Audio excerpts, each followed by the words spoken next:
Hello everyone, welcome to Rekha Singh educational. आज हम हिंदी व्याकरण की सीरीज में शुद्ध और अशुद्ध वर्तनी पे चर्चा करेंगे।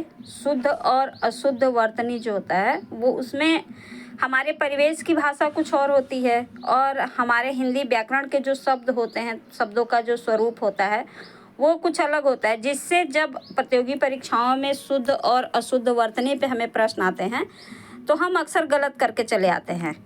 तो शुद्ध और अशुद्ध वर्तनी में कुछ ऐसे विशेष शब्दों का संकलन हमारे पास है जिसमें हम उस पर कुछ चर्चा करेंगे।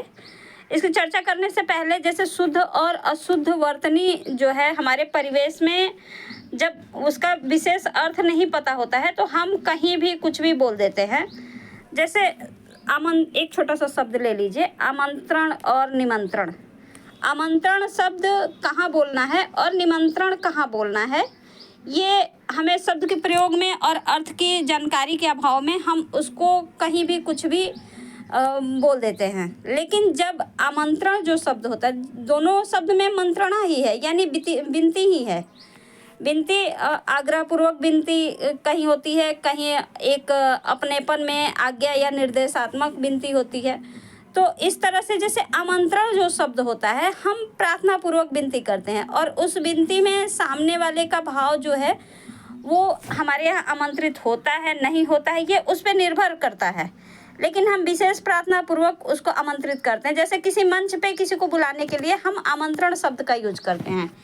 उसी तरह से जो निमंत्रण है, निमंत्रण जो है हमारा निर्देशात्मक जो है। अगर किसी शादी ब्याह में हम किसी को बुलाते हैं तो वहाँ निमंत्रण शब्द का प्रयोग कर देते हैं कि आप मतलब हमारे यहाँ निमंत्रित हैं। एक आज्ञा है, निर्देश है, तो वहाँ पे निमंत्रण शब्द का प्रयोग करते हैं। तो इसी तरह से शुद्ध और अशुद्ध वर्तनी में ये दोनों में औपचारिक कौन है, अनौपचारिक कौन है। जैसे आमंत्रण जो है वो अनौपचारिक शब्द है और निमंत्रण जो है वो औपचारिक है। इस तरह से कभी कभी इंग्लिश के भी शब्द ऐसे होते हैं जो अक्सर मुझे सुनने को मिलते हैं कि अलाउंस। रेलवे प्लेटफॉर्म पे जब हम जाते हैं तो कुछ व्यक्तियों के मुंह से सुनते हैं अलाउंस, जबकि वो गलत होता है, वहाँ अनाउंस होता है। और बार बार हम सुनते हैं लोग बोलते हैं अलाउंस, ट्रेन की अनाउंसमेंट हो गई। अलाउंस, जबकि अलाउंस का मतलब होता है भत्ता और अनाउंस का मतलब होता है उद्घोषणा। तो अनाउंस उसके लिए किया जाता है। तो शुद्ध और अशुद्ध वर्तनी बोलना, हमें कैसे शुद्ध बोलना है, अशुद्ध बोलना है, तो इस तरह से। और हमारा जब अगर हम परिवेशीय भाषा बोलते हैं तो वो हमारे परीक्षाओं में गलत हो जाता है। तो इसी सब संकलन पे आज हम चर्चा करेंगे। तो जैसे इसमें एक शब्द है शुश्रूषा। शुश्रूषा का जैसे ये श्रु धातु से है और सन प्रत्यय लग के बना है ये शब्द। सेवा शुश्रूषा हम लोग बोलते हैं कि किसी बुजुर्ग व्यक्ति है, उसकी सेवा शुश्रूषा करनी है, यानी सेवा की इच्छा जो होती है। तो शुश्रूषा का मतलब होता है सुनने की इच्छा। श्रु मतलब सुनना होता है और श्रु का अगर जहाँ सन प्रत्यय लग जाता है तो वहाँ द्वित्व रूप हो जाता है, यानी श्रु को 2 बार लगने से ये शुश्रूषा बन गया है। तो इस तरह से एक अध्यात्म है, इसको लोग ज़्यादातर आध्यात्म बोल देते हैं, जबकि ये गलत है। अध्यात्म, अधिधन आत्म होता है। यहाँ ईड़ संधि लगी है जिसमें ई और आ मिलके या बन गया है।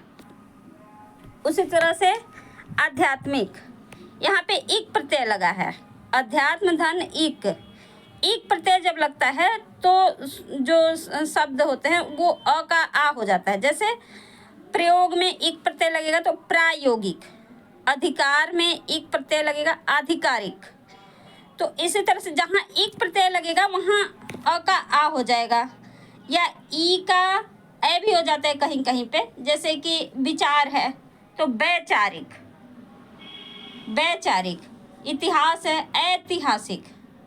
तो इस तरह से एक प्रत्यय में मात्राओं का ये जोड़ हो जाता है। संग्रह, तो कहीं कहीं संग्रह पे गलत हो जाता है। हम जब परीक्षाओं में संग्रह का संग्रह कर देते हैं, लेकिन वही संग्रहित जब कत प्रत्यय लगता है तो ग्रह का गृह हो जाता है, संग्रहित हो जाता है। इसी तरह से अनुग्रह, अनुग्रहित, यहाँ पे भी कत प्रत्यय लगा है, अनुग्रह पे कत प्रत्यय लग गया है तो अनुग्रहित हो गया है।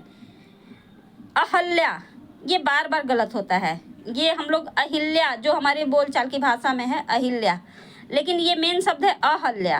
अहल्या यानी जहाँ कभी हल ना चलाया गया हो, अजोत भूमि, उसको बोलते हैं अहल्या।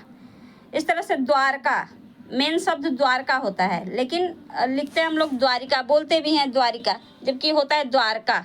यहाँ का अर्थ ब्रह्मा से है, जैसे कि द्वारका का अर्थ होता है स्वर्ग का प्रवेश द्वार जो होता है। का ब्रह्मा यानी स्वर्ग मान के चलिए, तो ये इस तरह से होता है द्वारका। उज्ज्वल, यहाँ पे थोड़ा सा टाइपिंग मिस्टेक हो गया है।